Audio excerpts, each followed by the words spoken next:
break. So we're back on the subject of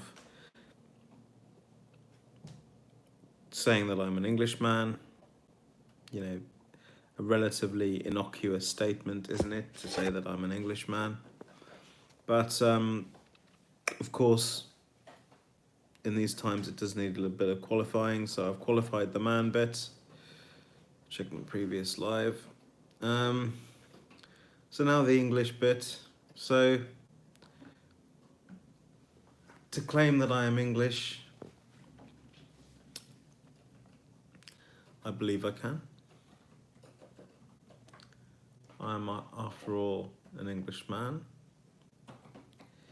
Born in this country, British passport, blah, blah, blah, blah, blah, blah, blah. However, what is England? What is England? England, the actual word England, comes from the word Angle, and Angle is a German tribe. Look it up if you don't believe me. Email a university if you don't believe me. So, am I then allying myself with the Germans? Well, that's a different kettle of fish, which we're not going to get into at that juncture. However, let us say that I am British. What is British? Wow. Northern Ireland, Wales, Scotland, England. British. What does British mean? Where does it come from? British comes from the Britanny. And Britanny means painted, because the tribes of Britanny used to paint themselves, their faces, often blue. The Romans noticed it. The color blue came from the color derived from woad, a substance used to paint their face blue.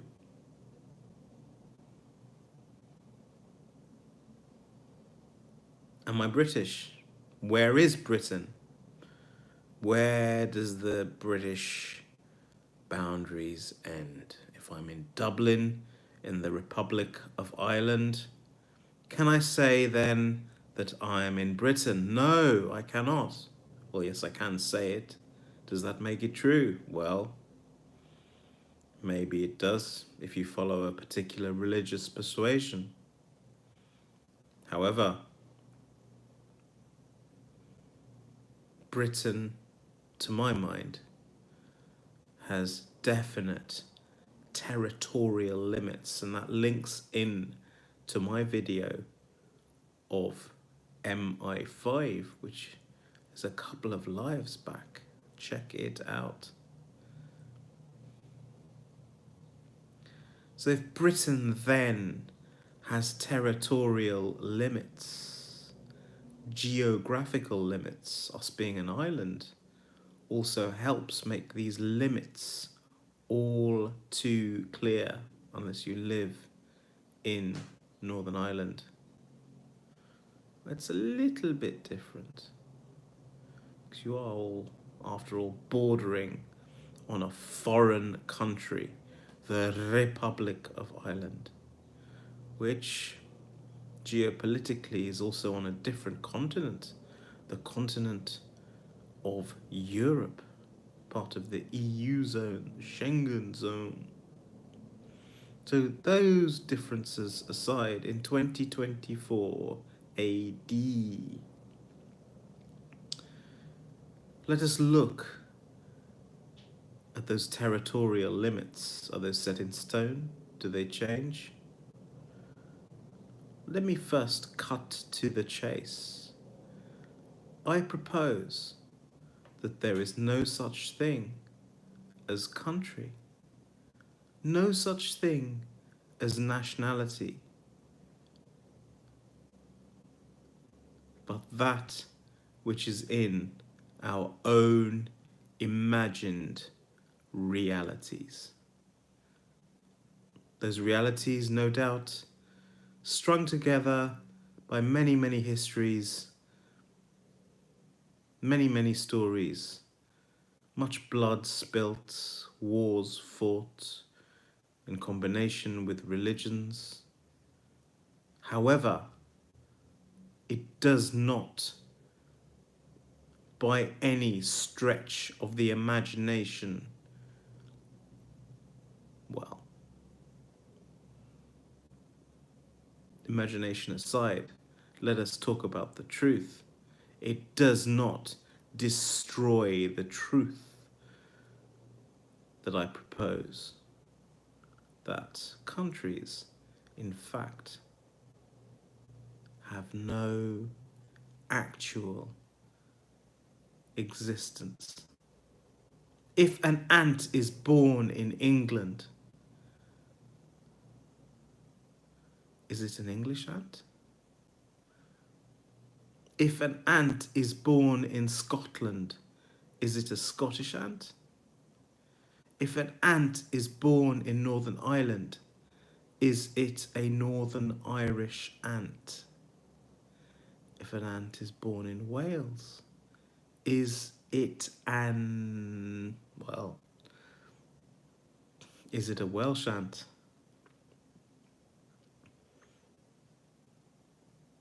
Or is it just an ant? Which, if transported in a suitcase, may do just as well somewhere else. Ants aside, and their colonies strictly regimented, coded into their DNA and epigenetic information, all that aside, what if an ant was just an ant and not an English ant? What if? What if those territorial limits had no value in nature?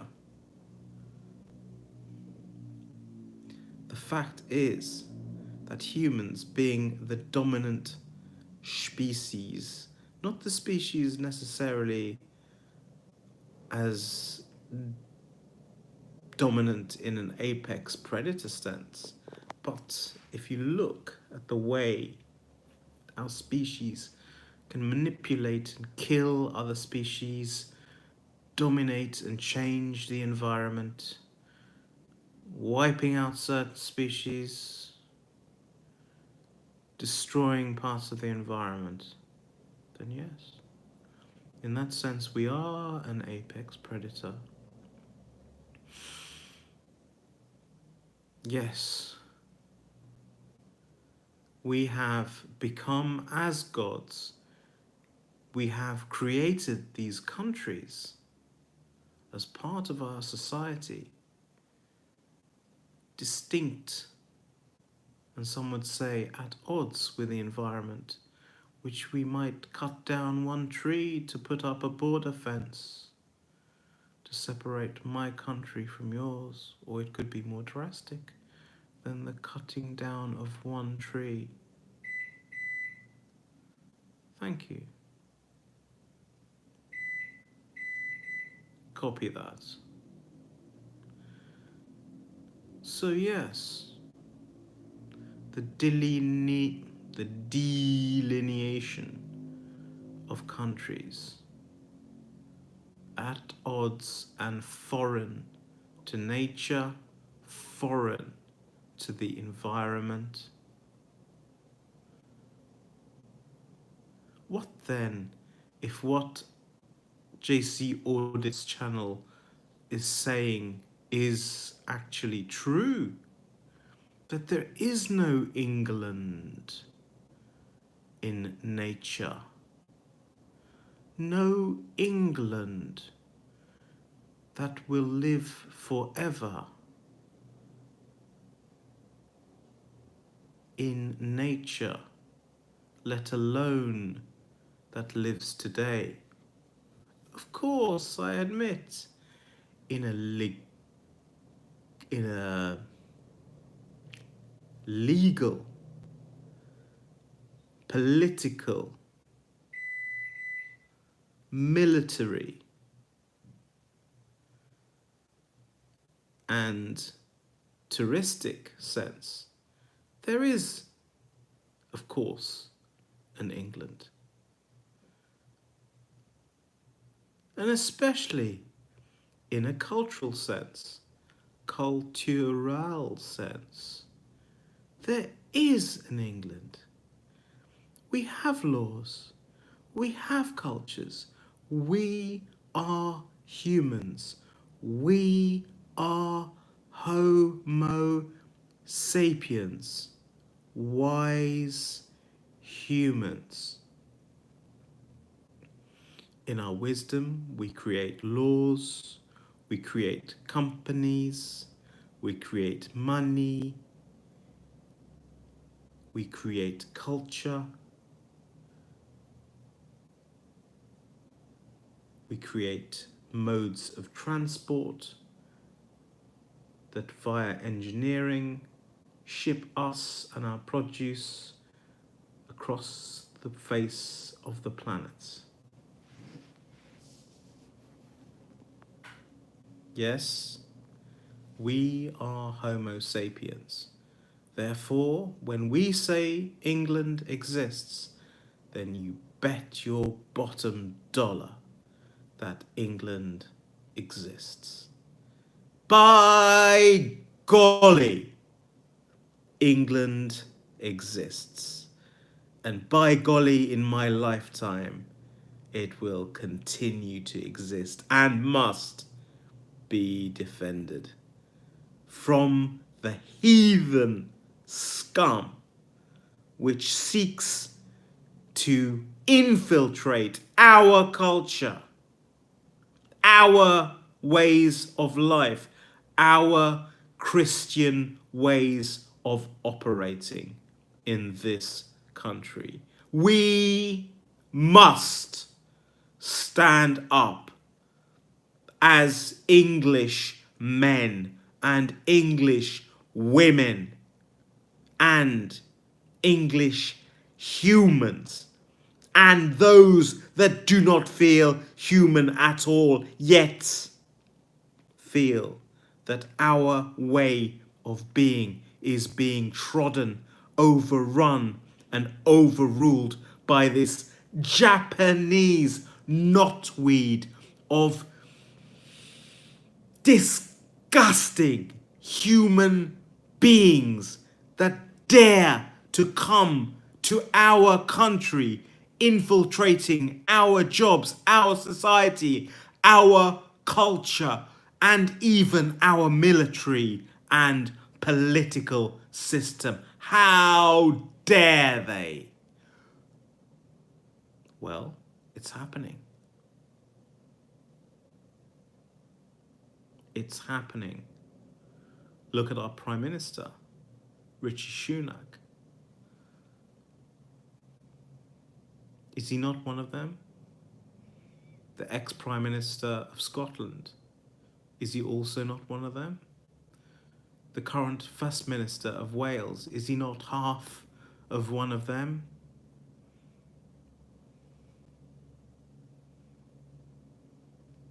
Where is the white English man? How does the white English man feel? Is that much different from the white Irish man? Much maligned, only slightly too Catholic to be human.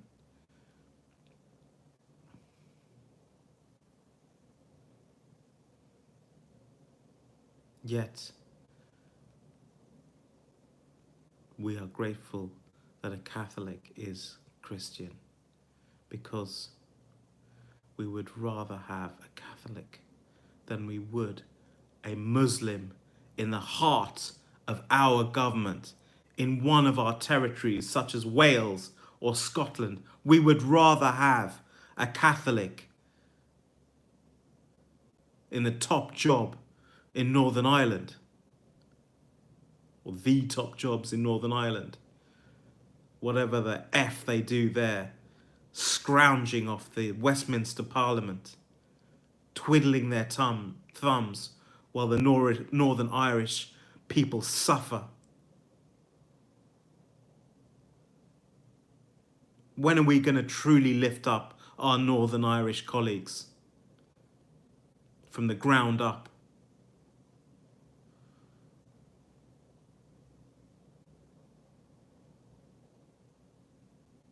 The Northern Irish people who have been so loyal to the Crown, so loyal to not only England but to Britain. When are we going to lift up these Northern Irish people?